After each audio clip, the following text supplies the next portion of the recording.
Charlie was an interesting person. He was started at a very young age as a teenager as a campus organizer for Republican causes with his Turning Point USA that he founded. And he quickly found an audience for it. He was very effective at spreading a conservative message pre-Donald Trump, right? This extends before it. It was one that resonated really strongly on college campuses, and his message, his really unique way of going in as a conservative, as a contrarian, and confronting on camera, quote unquote, liberal college students and provoking debate and conversation among them, and then packaging those moments as videos to post on the internet that would go viral, where he's, taking down liberal talking points, showing students that don't even know why they believe what they believe, and really sort of like bringing the debate and confrontation to these campuses. And he would quickly became seen as somebody who was engaging in a group of people that, for the most part, politicians kind of have really had a difficult time speaking to, right? I mean, most politicians, especially presidential candidates, as we well know in this country, are very old and do not know how to talk to the youngs. They don't speak their language. They just have no clue. And here you have like 18-year-old Charlie Kirk, who decides and feels very compelled to speak to this group of people from his own, from his deep-seated views that, conservatism can be something that is animating and exciting for young people. It just has to be packaged correctly. And we have to just challenge people's views. And that quickly took off, right? And Charlie not only saw a lot of success with Turning Point USA, but also then was handed radio shows. He was on the Salem Radio Network, which has affiliates across the country. He had a program on Real America's Voice. This is the pseudo cable TV channel that's basically an online streaming platform that's farther to the right of Fox News. And we see really a huge number of people, millions of people who follow him on social media platforms. So he had this trajectory of coming from pure partisanship, unabashed. I am here from the right to challenge you libs. And Donald Trump, with his most recent election, especially in 2024, owes his victory in some sense to the work that Charlie Kirk did at convincing young people, at convincing influencers that this message that triggers the libs can be one that resonates. And it does very well on social media and on college campuses. And he amassed a huge following. At this rally that he was holding on the Utah campus this week where he was shot, there were, according to law enforcement, 3,000 people who attended it, right? And if anything, he relished in the backlash to it when protesters would show up. That was part of the shtick, was to try to convince me that I'm wrong. Tell me that I'm wrong. And one of the things that I think he was very effective at was encouraging a dialogue, even if it was a sort of combative dialogue and a debate that he would held and package and post online. One of the things that he did is he would go directly into these places that were seemed as bastions of the left and want to hold these dialogues. And the horrifying thing is that is where he was shot this week. Yeah, I think he was one of the first people to really understand, frankly, in conservative politics, how to use the internet, right? How to wield social media platforms in their favor. And so you saw him, and I think he understood that conflict was really what works on social media. And so he would create that conflict by having these tents set up on campuses where he would sit there and go back and forth with liberals, with critics, with his detractors. And that really catapulted him into digital stardom. I mean, when he was first organizing, I think on college campuses, he was not some MAGA media star. He was actually, I think, skeptical of the MAGA movement when it first was taking hold in this country. He was a typical conservative activist, organizing college students the old-fashioned way, if you will, right? Doing a lot of tabling and things of that nature. And at some point, I think, and you saw this to some extent with Ben Shapiro, he also tours campuses and gets into these back and forths. But it becomes very clear that on social media, particularly as short form video does really well on platforms like TikTok or Instagram, that these moments of debate, they do well. They perform very well on social media. People watch them. And so he embraced it. And he would go to these campuses and people would yell at him, but it would actually make him stronger, right? Because that's what he wanted. He wanted that conflict, and they would post it on social media and it would get millions and millions of views. And so he ended up becoming a star by really understanding, I think, how these platforms unfortunately work today, which is that divisiveness and conflict and debate in the most spirited terms that really doesn't, I would argue, accomplish much. It's not like really aimed at convincing the other side that they're wrong, but more of scoring political points on them by seeing who can, have the most sick burns or dunk on someone the harder. That was sort of what made these videos do really well. And both, I hate to say both sides do this sort of thing and really walked away from those interactions more popular because they both got views and they both got to show their audiences that they go toe to toe and they hold the other side accountable, I guess. I don't know. Yeah, I mean, those videos that he would post and that others within his organization, they would go viral because it would show him as the victor in these, that his arguments were the right ones, and that he would lay bare that liberals or those on the left had no idea what they were talking about and couldn't actually defend their own views. They had been brainwashed, right? And we heard Kirk and others regularly use this, that you've been told by the media, you've been told by Hollywood, you've been told by all of these people, your parents, your teachers, your universities. They've been brainwashing you into believing these things. And I'm here to counter that and to expose that you actually can't even defend it, that you actually don't know what you're talking about.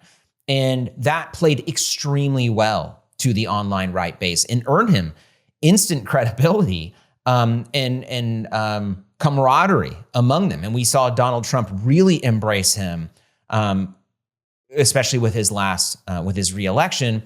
But Kirk would intentionally use really divisive culture war topics for these discussions. It wasn't about, let's say, whether or not we need to do more about the debt in the United States, which used to be something that conservatives were very worried about.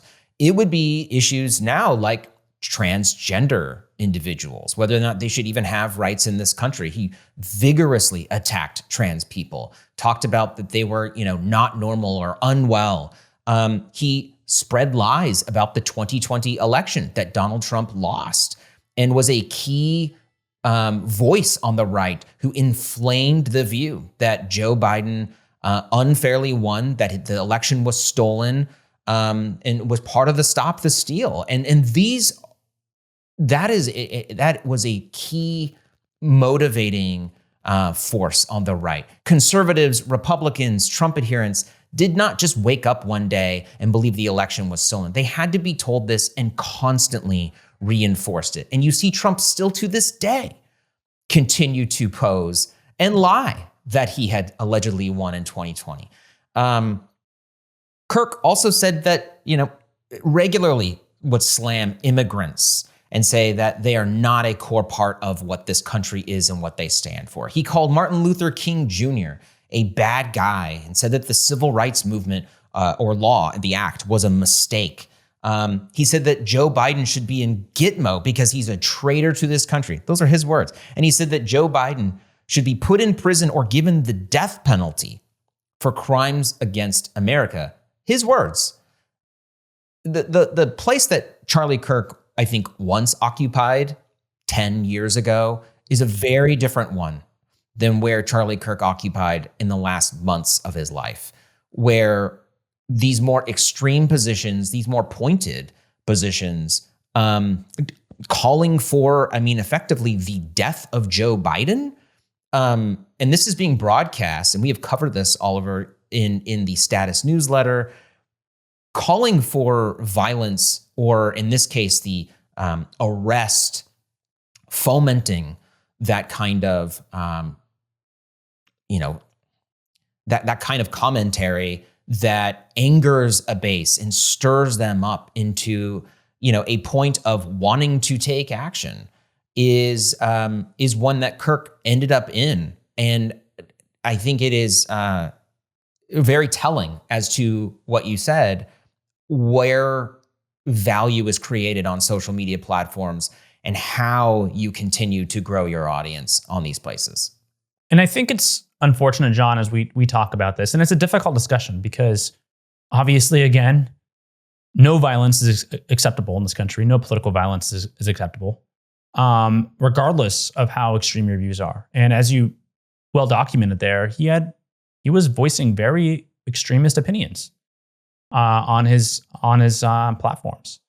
And I've actually been reading the mainstream news coverage of who he was, and unfortunately, there's just really not an honest accounting there of who he was. He's a lot of his words are actually being sanitized. A lot of who he was is being sanitized, and he's being portrayed, I think, as someone who, was a thought leader who was engaging in the good faith debate. I think there's an Ezra Klein column. I want to be accurate by pointing this out. What did it say? It said, the headline is, Charlie Kirk was practicing politics the right way.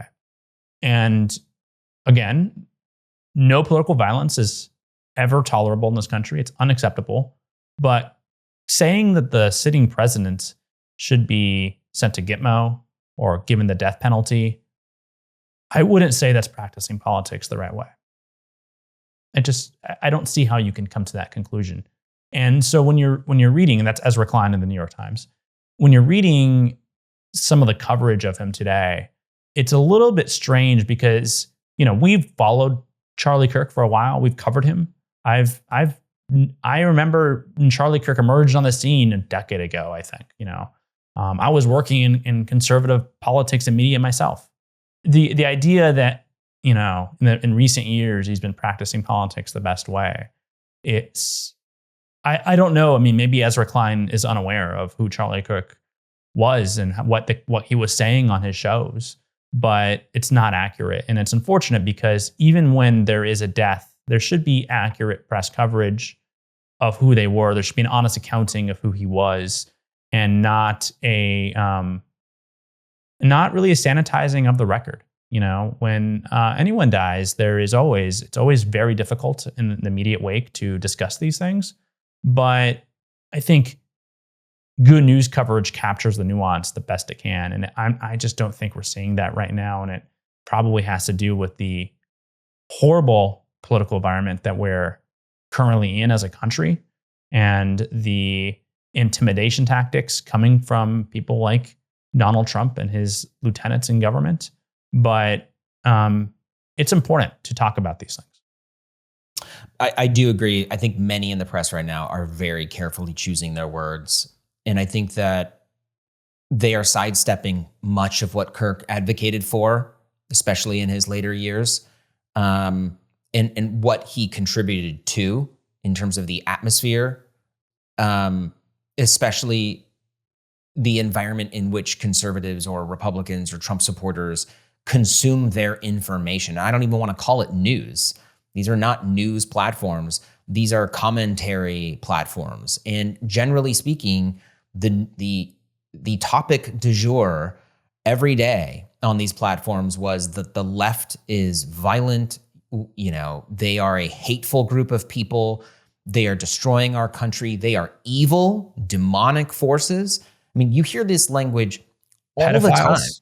And I feel like in some cases, like we are broken records because we cover this every single day, but it can't be overstated just how important it is to understand what these people are saying and telling millions of Americans every single day.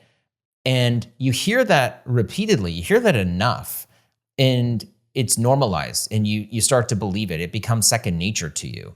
And Kirk was part of that overall, right-wing atmosphere. And I think it is very difficult for mainstream press in this moment to try to say that this was a despicable and horrible act that should never happen. But at the same time, here is what this person who we're talking about, here's what they advocated for. Here is what they did. And here is, where his supporters or his allies are.